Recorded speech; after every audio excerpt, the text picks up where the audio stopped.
위드 코로나 시대를 살면서 코로나를 이겨낼 믿음이 필요하다, 이런 내용은 제가 설교를 자주 했습니다. 자, 그런데 이 어려운 때를 우리가 사랑으로 서로를 이해하면서 격려하는 모습이 필요하다라는 생각이 들었습니다. 그동안 코로나로 인해 사람들의 마음이 많이 삭막해졌죠. 거리두기를 하다 보니 제대로 모일 수가 없었고, 그러다 보니 관계가 멀어지고 성도의 친밀한 교제도 많이 약해진 것이 사실입니다. 간혹 누군가 코로나에 감염되었다는 소식을 들으면 사람들은 그들에게 눈총을 주고 핀잔을 주곤 했죠.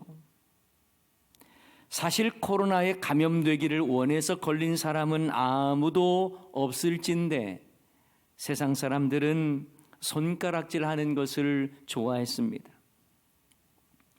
그분들도 감염병의 피해자인데 세상은 그들을 정죄할 때가 많았습니다.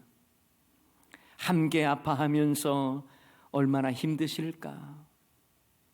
이런 생각은 하지 않고 왜 코로나에 걸려서 이렇게 피해를 주냐고 비난을 많이들 했죠. 하기야 요즘은 너무나 많은 분들이 확진이 되고 있어서 과거처럼 그렇게 대하지는 않습니다만, 우리 모두도 언제든지 코로나에 걸릴 수 있다는 마음으로 겸손해야 할 텐데 그러지 못했던 것도 사실입니다. 코로나 시대를 보내면서 가장 큰 피해를 본 곳이 있다면 아마 교회가 아닐까 싶습니다. 마치 감염병의 희생양이 된 듯하죠.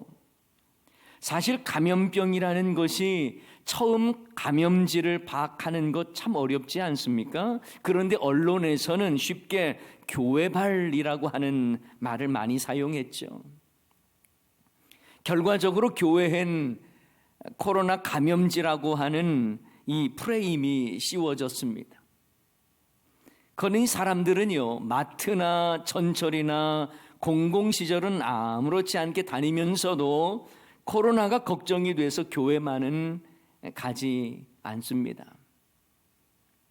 다음 세대 우리의 학생들에게도 코로나 시대의 부정적인 교회에 대한 이미지가 강해졌습니다. 참 안타까운 때가 많았습니다. 그런데 여러분, 세상은 설령 그럴 수 있다고 해도 교회마저 그런 자세를 취해서는 안 되겠죠. 코로나에 감염된 성도들과 함께 아파하고 위로하고 격려하는 교회가 되어야 할 것입니다. 오늘 영상으로 예배를 드리신 분들 많이 계실 거예요.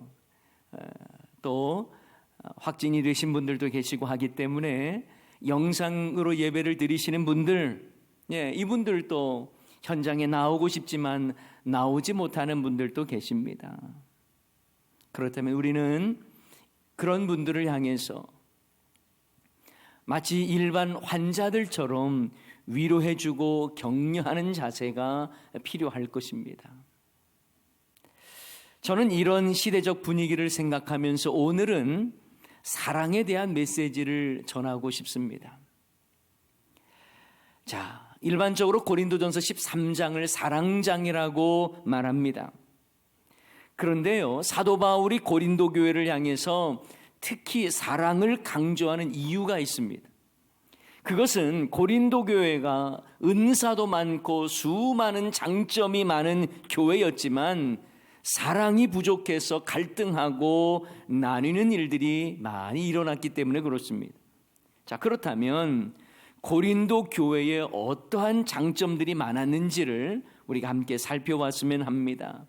고린도전서 1장 4절부터 7절까지 말씀인데요, 제가 한번 읽어드릴게요. 그리스도 예수 안에서 너희에게 주신 하나님의 은혜로 말미암아 내가 너희를 위하여 항상 하나님께 감사하노니 이는 너희가 그 안에서 모든 일 곧 모든 언변과 모든 지식의 풍족함으로 그리스도의 증거가 너희 중에 견고하게 되어 너희가 모든 은사의 부족함이 없이 우리 주 예수 그리스도의 나타나심을 기다림이라.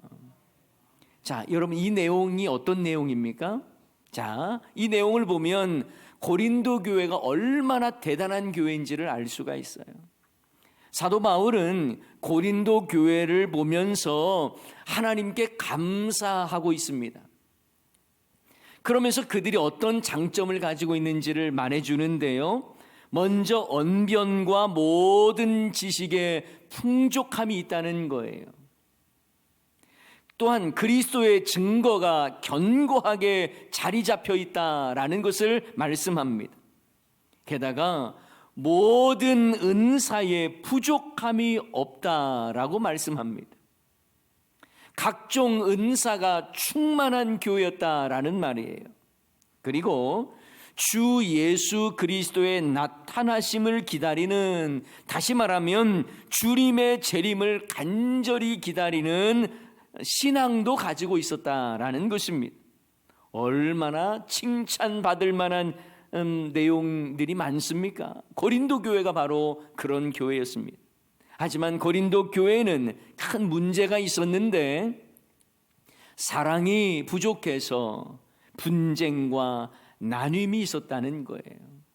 고린도전서 1장 11절 한 구절만 봐도 그 내용을 알 수 있습니다. 내 형제들아, 글로에의 지편으로 너희에 대한 말이 내게 들리니 곧 너희 가운데 뭐가 있어요? 분쟁이 있다는 것이라. 고린도 교회 안에는요, 바울파, 아볼로파, 게바파, 그리스도파 등으로 나뉘어져 있었습니다. 그래서 사도 바울은 너희들이 아무리 은사가 많고 언변과 지식이 풍족해도 사랑이 없으면 아무것도 아니다라는 말씀을 전하고 있어요. 사랑 없이 각종 은사만 가득한 이 고린도 교회를 향해서 아주 단호하게 책망을 하죠. 너희가 방언과 천사의 말을 할지라도 사랑이 없으면 소리나는 구리와 울리는 꽹과리와 같다. 예언하는 능력이 있어 모든 비밀과 모든 지식을 알고 산을 옮길 만한 모든 믿음이 있을지라도 사랑이 없으면 아무것도 아니다. 모든 것으로 구제하고 자신의 몸을 불사르게 내줄지라도 사랑이 없으면 아무 유익이 없다. 이렇게 단호하게 책망을 하는 것입니다. 여기에서 방언나는 것, 천사의 말을 하는 것, 예언하는 것, 모든 비밀과 지식을 아는 것, 산을 옮길 만한 믿음, 구제하고 순교하는 것, 이런 것들은 평소 고린도 교회의 자랑거리였습니다. 그들은 은사를 자랑했습니다. 믿음을 자랑했습니다. 하지만 사랑이 없으면 아무것도 아니라는 점을 강하게 선포하고 있는 것이죠. 그러면서 사랑은 어떠해야 하는지의 그 모습을 이렇게 말씀합니다. 사랑은 오래 참고, 사랑은 온유하며, 시기하지 아니하며, 사랑은 자랑하지 아니하며, 교만하지 아니하며, 무례히 행하지 아니하며, 계속 이 사랑에 대해서 말씀해주고 있는 거예요. 그런데 여러분, 우리가 주목해서 볼 것은요, 사랑에는 해야 하는 것과 하지 말아야 할 것이 함께 있다는 것입니다. 자, 오늘 말씀도 자세히 보면 해야 할 것과 하지 말아야 할 것이 나와 있습니다. 오히려 해야 할 것보다 하지 말아야 할 것이 더 많습니다. 자, 우리는 흔히 사랑하기에 뭔가 해야 한다라고 생각을 하죠. 물론 사랑하기에 이것도 저것도 해주는 것 참 좋습니다. 하지만 사랑하기에 하지 말아야 할 것, 하지 않는 것 중요합니다. 자, 오늘 본문을 보십시오. 처음엔 해야 할 사랑의 두 가지가 나오죠. 사랑은 오래 참고 사랑은 온유하며. 하지만 이후에는요, 하지 말아야 할 것에 대해서 나옵니다. 사랑은 시기하지 아니하며 교만하지 아니하며 무례히 행하지 아니하며 자기의 유익을 구하지 아니하며 성내지 아니하며 악한 것을 생각하지 아니하며 불의를 기뻐하지 아니하며. 여러분, 사랑은요, 한다는 것도 중요하지만 한다는 것보다 더 중요한 것은 하지 말아야 할 것을 하지 않는 것입니다. 예를 들어서 사랑하기에 명품 가방도 사주고 고급 외제차를 사줬다고 해도 무례하게 하거나 자기 중심적인 거나 교만하거나 이런 모습이 있다면 바른 사랑이라고 말할 수 없는 거예요. 참된 사랑은 해야 하는 것과 함께 하지 말아야 하는 것을 하지 않는 것이 필요합니다.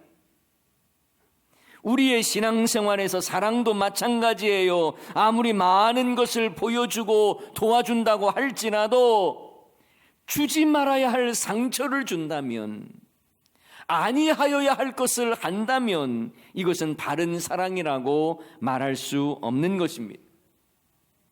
사실 사람들 중에는요, 사랑을 말하면서 하지 말아야 할 것들을 많이 하는 경우가 있어요. 말로는 사랑이라고 포장은 하지만 무례히 행하고요, 시기하고요, 교만하고요, 성을 내고요, 자기 유익을 구하는 사랑을 하는 경우가 많습니다.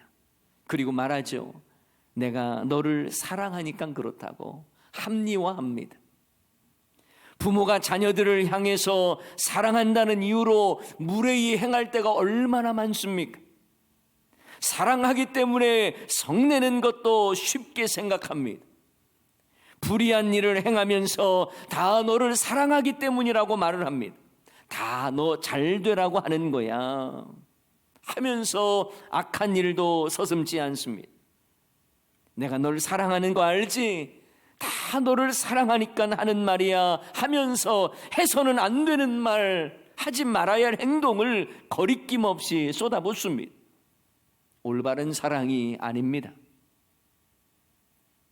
오늘 본문은 말씀하죠. 사랑은 시기하지 아니한다고요. 그런데 우리는 늘 비교하며 열등감에 사로잡혀 사랑을 하다 보니까 시기와 질투심에 사로잡힙니다. 나보다 더 열심히 하고 잘하는 사람을 격려하지 못하고 시기하고 질투합니다. 심지어 자신보다 더 헌신하는 자들의 의욕을 꺾어버리게 만들고 상처를 주는 경우도 있습니다. 또한 성경은 말씀합니다. 사랑은 자랑하지 아니한다. 누군가에게 조금 도움을 주고 엄청난 도움을 준 것처럼 자랑을 합니다. 순수하지 않은 사랑입니다. 남에게 과시하기 위해서 사랑을 베풀 때도 있습니다. 하지만 여러분 잘 아시죠? 예수님은 우리가 구제할 때에도 은밀하게 하라고 말씀하지 않습니까?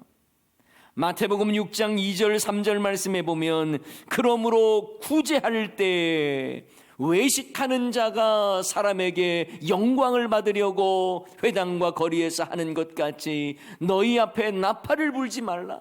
진실로 너희에게 이르노니 그들은 자기 상을 이미 받았느니라. 너는 구제할 때 오른손이 하는 것을 왼손이 모르게 하여. 그렇습니다.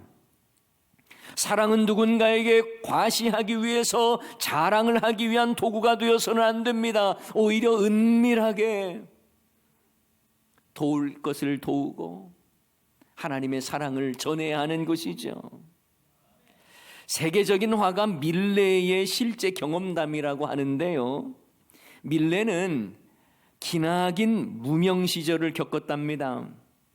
무명 시절 밀레는 가난에서 벗어나기 위해서 몸부림쳤고요, 또 결핵에 걸린 아내의 약값을 벌기 위해서 초상화 중심으로 그림을 그렸다고 해요. 그러다가 아내가 죽은 후에 재혼해서 시골로 들어가 살면서 목가적인 풍경을 주제로 그림을 그렸답니다. 하지만 밀레의 작품은 당시 주류 화풍과는 너무나 달랐기 때문에 그의 따스한 색감과 소박한 주제를 가진 밀레의 작품은 별로 사람들에게 관심을 주지 못했습니다. 많은 사람들이 별다른 관심을 갖지 않았던 것입니다. 그러니 가난한 화가 생활을 벗어날 수가 없었습니다. 그런 중에도 가끔 화랑에서 자신의 작품을 사겠다고 하는 사람이 있었답니다. 큰 액수는 아니었지만 자신의 작품을 사겠다는 사람이 있어서 너무 기뻐서 친구에게 신이 나서 말을 합니다. 드디어 내 작품이 팔렸다네. 당분간은 그림에만 전념할 수 있겠어. 이제 곧 좋은 날이 오겠지. 친구는 밀레의 말에 함께 기뻐해 줬습니다.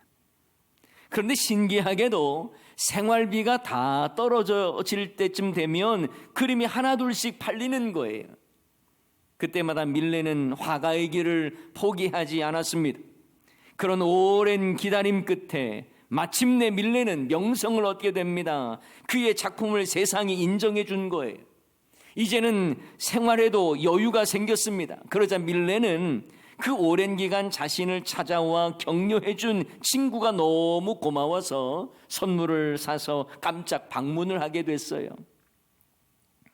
갑자기 방문한 밀레를 보고 친구는 무척 놀랐습니다. 그런데 친구 집에 들어간 밀레는 더 크게 놀랐습니다. 왜일까요? 바로 친구 집 거실에 자신이 힘들었을 때 팔았던 그림들이 거실에 다 걸려 있었기 때문입니다. 누가 사준 거예요?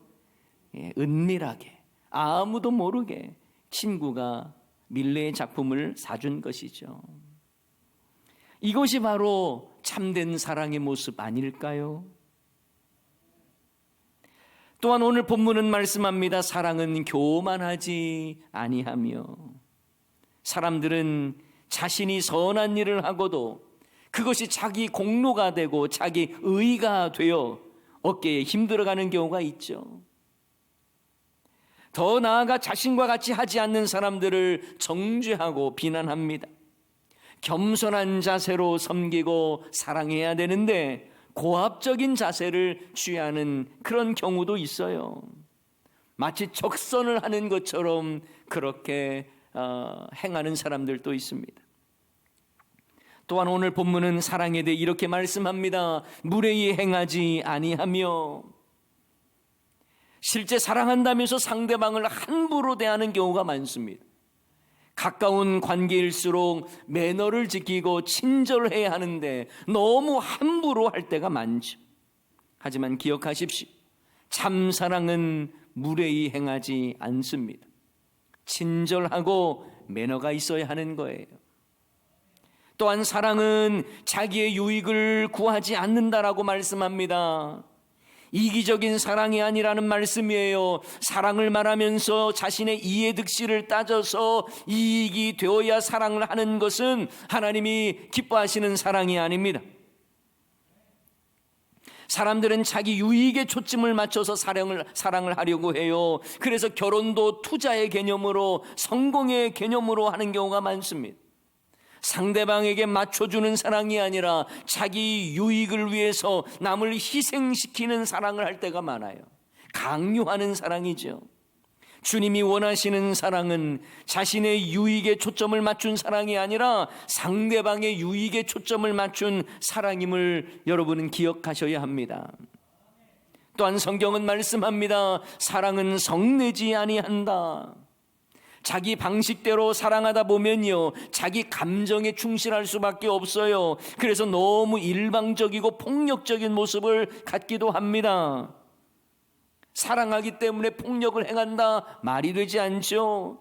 밥상을 뒤집어 엎어버리고 상대방을 종처럼 부리는 모습들, 상대방의 감정에는 별다른 관심이 없고 내 감정만 중요하게 생각하는 건 올바른 사랑의 모습이 아닙니다. 또한 말씀합니다. 사랑은 악한 것을 생각하지 아니하고 사랑한다는 이유로 불의한 일을 행해서는 안 되는 것입니다. 사랑이라는 이름으로 불륜을 정당화해서도 안 됩니다. 비윤리적이고 비도덕적인 일을 사랑이라는 이름으로 합리화해서는 안 되는 거예요. 그러니 참된 사랑은 자연스럽게 불의를 기뻐하지 않는 것입니다.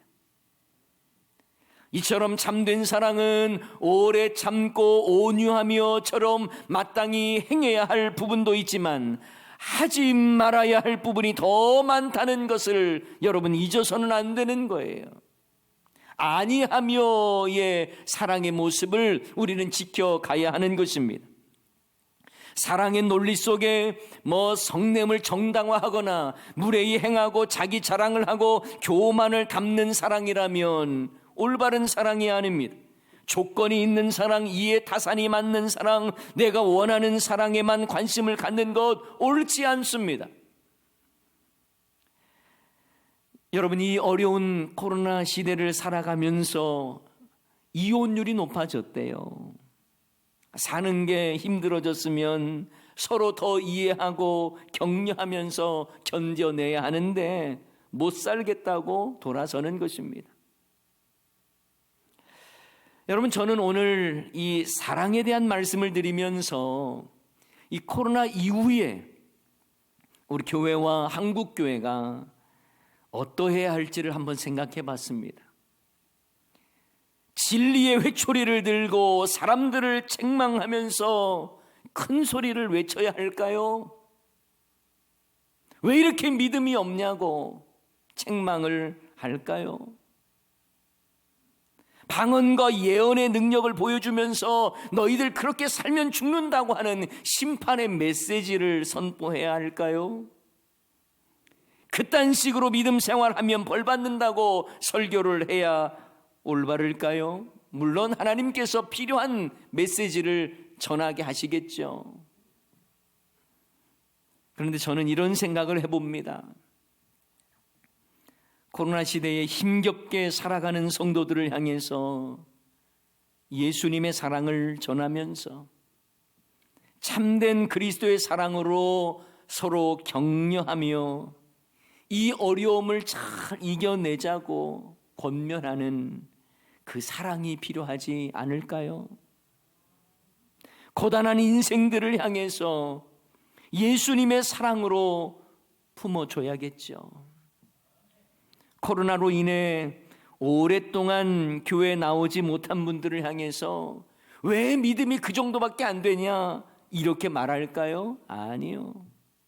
얼마나 힘들었냐고. 그래서 나중에 교회 나오는 것조차 민망해하고 어색해진 성도들을 향해서 주님의 사랑을 전하고 하나님은 당신을 변함없이 사랑한다고 그 사랑을 보여주면서 섬겨야 하지 않겠습니까? 사랑하기에 더 기다려주고 더 이해하는 모습이 우리에겐 필요한 것이죠. 코로나 시대에 악한 원수마귀가 우리에게 심어 놓는 전략이 있다면 미움을 심어 놓는 것입니다. 하지만 우리는 마땅히 행해야 할 사랑과 함께 아니하며의 사랑을 실천해서 예수님의 사랑을 널리 보여줄 수 있는 우리 모두가 되기를 소원합니다. 자, 그런데요, 저는 오늘 말씀을 보면서 사랑이라는 단어 대신에 예수님이라고 하는 단어를 넣으니까 자연스럽게 읽혀지는 것을 발견하였습니다. 예수님은 오래 참고, 예수님은 온유하며, 예수님은 시기하지 아니하며, 예수님은 자랑하지 아니하며, 예수님은 교만하지 아니하며, 무례히 행하지 아니하며, 예수님은 자기의 유익을 구하지 아니하며, 여러분, 예수님은 사랑을 우리에게 보여주셨습니다. 그냥 사랑하라고 명령만 하신 것이 아니라 사랑이 무엇인지를 우리에게 몸소 보여주셨어요. 예수님은 부활하신 후에 자신을 배신한 제자들을 향하여 죗값을 치르라며 정죄의 회초리를 들지 않으셨습니다. 그때 너는 왜 나를 부인했었냐고, 그때 너희들은 왜 도망갔었냐고 묻지 않으셨습니다. 예수님은 모든 것을 참고 바라고 견디셨습니다. 자신을 십자가에 내어놓으시고 우리를 구원하시기 위해 죽으시기까지 사랑하신 예수님이야말로 사랑의 완전한 모델이신 거예요. 그래서 성경은 하나님은 사랑이시다, 예수님은 사랑이심을 말씀합니다. 요한일서 4장 8절 말씀을 우리 다 같이 한번 읽어보겠습니다. 사랑하지 아니하는 자는 하나님을 알지 못하나니 이는 하나님은 사랑이심이라. 아멘.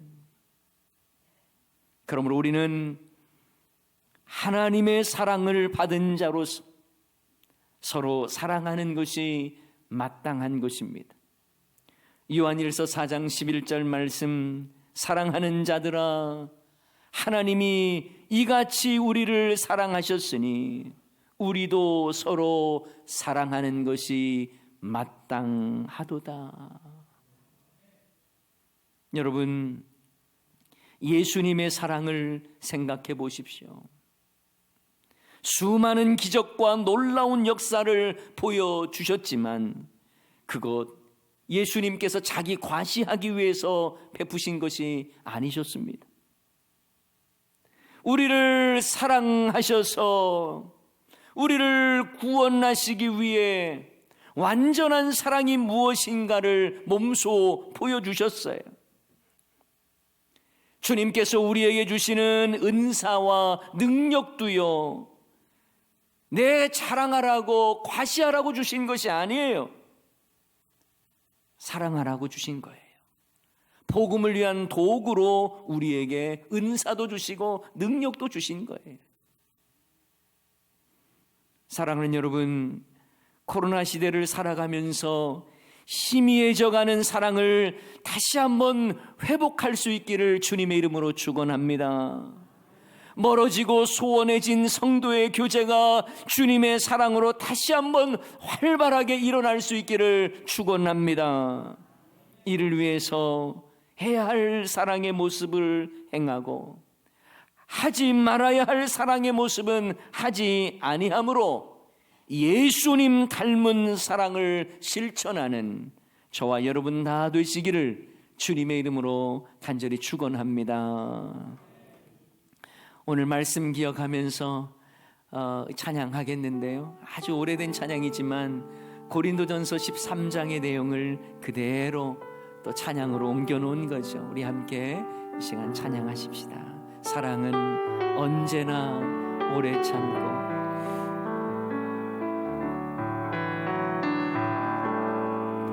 사랑은 언제나 오래 참고, 사랑은 언제나 온유하며, 사랑은 언제나 온유하며, 사랑은 시기하지 않으며, 사랑은 시기하지 않으며,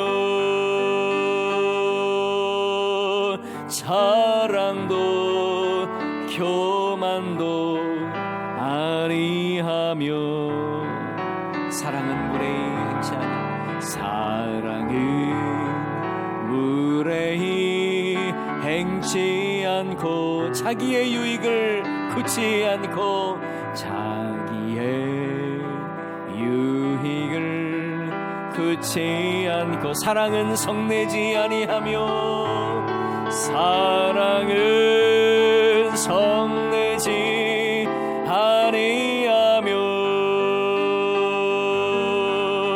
진리와 함께 기뻐하네. 사랑은 모든 것 감싸주고, 사랑은 모든 것 감싸주고, 바라고 믿고 참아내며, 사랑은 영원토록 변함없네. 믿음과 소망과 사랑은, 믿음과 소망과 사랑은 이 세상 끝까지 영원하며, 믿음과 소망과 사랑, 믿음과 소망과 사랑 중에